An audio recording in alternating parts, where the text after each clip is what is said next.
فذل جلال فلا اله الا الله دا زما ایمان دی. نور ملایان به اختلاف وکړي کېدلی زه په خپله خبره کې غلط یم چې په پښو حج له روان سي ټول مراسم د حج په پښو وکړي بیا بیرته کور ته په پښو راشي نو په څو اجرونه یې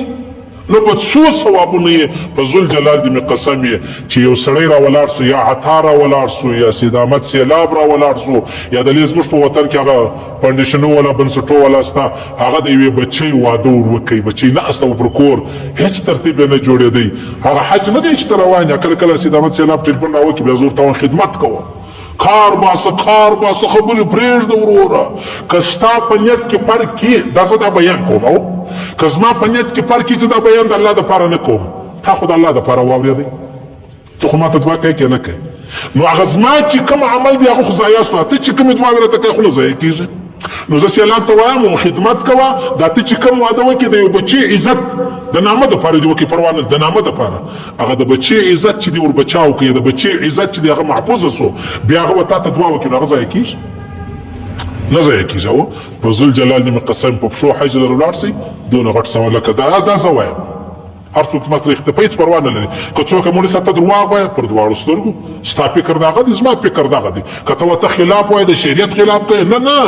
نه شریعت خلاف نه کوم دا زه خپل ایمان در ښیم دا د انسانیت بقا در ښیم. یو بچی په کور کې ناسته ده اته کالې کېږي واده یې کار نه جوړېږي خاوند یې مزدور دی اوس څه چم کوې خبرې به راښایاست نه دا څه څملایان یې څه دا صوفیان دی لږ کچېچ په بزرګي دا خرامات خبرې راښایي خبرې به نه راښایاست خبرې دونه خبرې چې وکړئ ته په حجرو کې ناست په کوټو کې ناست خبرې کوئ دومره خبرې وکړئ لکه زه چې پر میډیا او پر دنیا کوم بیا زما په خبرو کې راسه ته 15 ورځې وکړه زما هغه یو سل 15 ورځې راواخله چې ستا په خبرو کې زه څو نقصونه راباسم. تر ټولو زما بابا به ویل تر ټولو اسانه شی چې د هغه اعتراض دی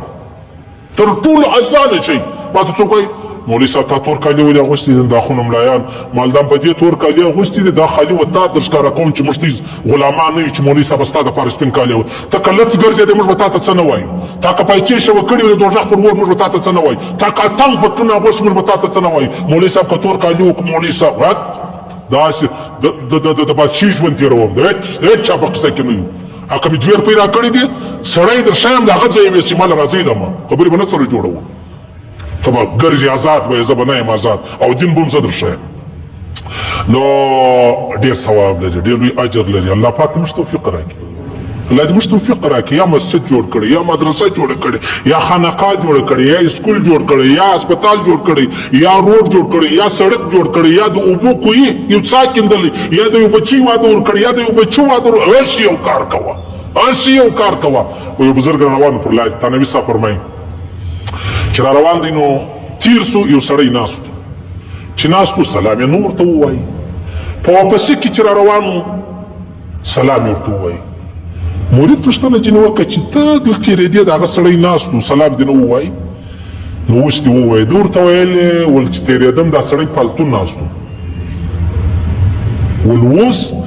چې رالم ډبرې په لاس کې په هغه یې بازۍ کول سړی په یو کار اخته دی سلام یې ورته ووایي پالتو سړي ته سړی سلام نه وایي صحیح ده او په کلو ساراو کې دیوالو ته چې ناست بغیر د غیبته ته سلام ور واچوه السلام علیکم دی وعلیکم سلام به دې قرار وایي استاد صحیح سو منافقان شیطانان دروغزنان دوزخیان ګرد شیان ور واچوه